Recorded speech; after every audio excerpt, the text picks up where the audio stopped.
Not all blackjack games are made the same, and while most blackjack variants offered by the casino are terrible for the player, every once in a while you stumble across something so good you can't even believe it. I'm going to share the 5 craziest rules in blackjack I've ever played, all of which are very good for the player, including the one that ended up being the key to the biggest score in the history of blackjack. I'm Colin from Blackjack Apprenticeship, and I've played professional blackjack. I've run blackjack teams responsible for being casinos for roughly $4 million. Now, when a casino limits you at blackjack, odds are it's not because they're trying to protect you from yourself. I'll let you play, but if you start at $5, you play at $5. The whole shoot. You can't go up, you can't go down. I thought the only way you can have a chance of beating the game is if you change your bet. No. Now, you know that feeling when you split aces and you get dealt a worthless small card, or even worse, you split aces and are dealt another ace, and then you're stuck with a soft 2? Casinos limit you when splitting aces because it benefits them. What about getting dealt only 1 card after doubling down? Sorry, sucker, you doubled down your 9 against a 6 and you got a 2, you're stuck with an 11. Now, quite a few casinos will let you resplit aces. They're not that mean, and that reduces the house edge by 0.07%. But what if you could hit after splitting aces? I used to have a local casino that allowed us to do that, and it was twice as valuable as resplitting aces. It reduced the house edge by 0.14%. What about taking cards after doubling down?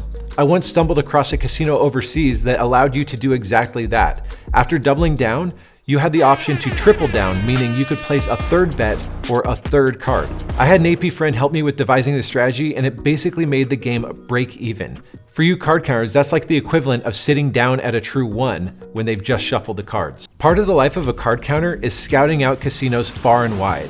And one of those trips led me and a teammate to a casino with only 2 blackjack tables. Everything seemed pretty normal until about 6 o'clock when they started rolling out these promotional rules. One of those rules was that if you drew to 6 cards without busting, it was an automatic winner. Known as a 6-card Charlie, this rule drops the house edge by 0.16%. Now, I know 0.16% isn't enough to give you an edge, but its sexier brother, the 5-card Charlie, is. With the 5-card Charlie, drawing to 5 cards without busting gives you an automatic winner, and this adds to the player's edge 1.46%. This gives the perfect basic strategy player roughly a 1% edge over the casino. But be aware, you will want to change the way you play if you stumble across a 5 or 6 card Charlie game. Since it's an automatic winner, you end up hitting far more hands once you get close to that 5 or 6 card automatic winning hand. It feels really weird to hit a 15 against a 6, or a 16 against a 3, or a 17 against a 9, but if the strategy calls for it, you have to do it, and it is a little bit fun.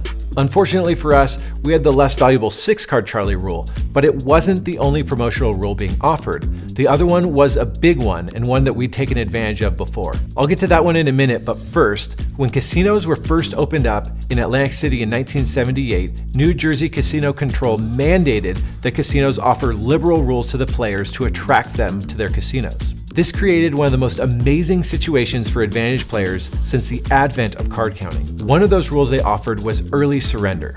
This means that you can give up half your bet by surrendering your hand before the dealer even checks a 10 or ace to see if they have a blackjack. Now, there are plenty of casinos in the US today that offer late surrender, about 20% of the casinos in the US.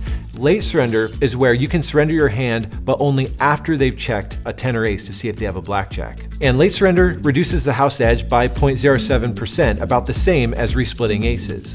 Early surrender, on the other hand, reduces the house edge by 0.6%, giving a perfect basic strategy player an edge just by playing that game. This is how some players like Tommy Highland grew their initial card counting bankrolls. The player actually had an advantage off the top of the shoe. They had this, what we call early surrender.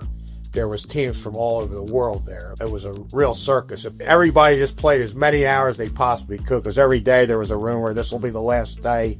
How long can this go on? We increased our bankroll in 13 days from 40 to 100,000. Unfortunately, I personally have never played full early surrender, though I've played a less sexy version overseas where you can surrender against a 10 before they check a blackjack, but not against an ace. And that's still a great rule if you can find it. But I have friends who recently have played full early surrender in some obscure locations overseas. Remember my story of the 6-card Charlie, that wasn't the only happy hour rule being offered, that there was another one we'd exploited before? There used to be a chain of casinos in the Seattle area that every day from 6 to 10 a.m. and p.m. had happy hour.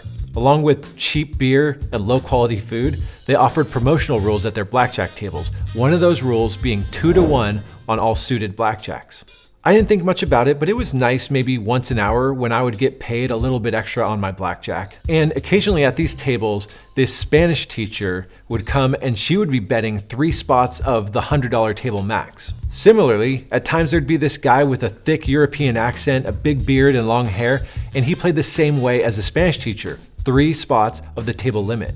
And I figured they both just had a gambling problem, until someone clued me in that this 2-to-1 on suited blackjack promotion gave the player an edge off the top. These 2 problem gamblers were actually a couple, and he was a software engineer who knew how to analyze these promotional rules, and he'd figured out that it gave him an edge off the top. 2-to-1 on suited blackjacks adds about 0.6 to the player's edge, and when you add it to these other smaller promotional rules, they were playing with about a 1% edge. That's like sitting down at a blackjack table at a true 3 for a card counter. When we were clued into this, me and my teammates started attacking the game the same way, where we'd sit down, betting what we would bet at a true 3, and only have to back off our bets if it got below a true -2. Now that eccentric couple cleaned up these games over the course of about a year. And that rural casino with the 6-card Charlie game also had 2-to-1 on suited blackjacks and a few other minor promotional rules. Not only did that give us a 1% edge, but they had $500 table limits. That led us to about a $600 per hour game until the promotion dried up. About a year later, a casino south of Seattle opened up offering 2-to-1 on all blackjacks during their opening week. 2-to-1 on all blackjacks gives players about a 2% advantage. Card counters were waiting outside the door before the casino opened, just hoping to get a spot at one of those blackjack tables. The casino was hit so hard that within a couple days they had to lower the table max to $25. Now, before you say, lucky for you, a casino would never offer that now. Even in recent years, I've been made aware of casinos offering 2-to-1 on all blackjacks during certain hours. How do you bet it? If you find this, don't even worry about counting cards. Just bet it like you would at a true 5 and play basic strategy as fast as possible and enjoy that 2% edge. Which brings us to number 1. A lot of these odd rules come from scouting out casinos, but not all scouting has to be in person. There used to be a publication both online and laying in a stack in casinos that had advertisements for casinos around our area. And we saw in one of these publications that a casino in an incredibly remote location was offering a loss rebate. How it worked was that if you lost over $500, you got 10% of that back. If you lost more than $1,000, you got 20% back. And if you lost $5,000 or more, you got 25% of your losses back. We didn't have a sophisticated strategy at the time, but we knew that the player had an edge if we just played basic strategy $500 a hand until we won or lost $5,000 as quickly as possible. This typically took less than 30 minutes, and even with our suboptimal strategy, the EV was $850 per session. About 5 years later, we heard of a man named Don Johnson who beat Atlantic City casinos for $15 million at blackjack. Struggling to believe how this story could be real, as more information came out, we discovered that he was using these same kind of loss rebates against the casino. But he was doing it at much bigger stakes than us and with a much more sophisticated strategy. Rumor has it, his win rate was 6 figures per day. I looked at what they had left in the tray. I want every chip in the tray. What do you got there? Let's count it down. I'm going to win every chip. How much of an edge does a loss rebate give you? Well, it depends on how much of a rebate and the rules of the game. Norm Wattenberger has some software called CV Data that has a loss rebate calculator built into it. That's one way to figure out how much of an edge you can get. As far as how to bet it, I'm not gonna get into that in this video, but let's just say the late great Arnold Snyder did some amazing work on how to maximize this. Want to learn from the man himself who did this for $15 million? I interview him and he explains all of his exploits in this video.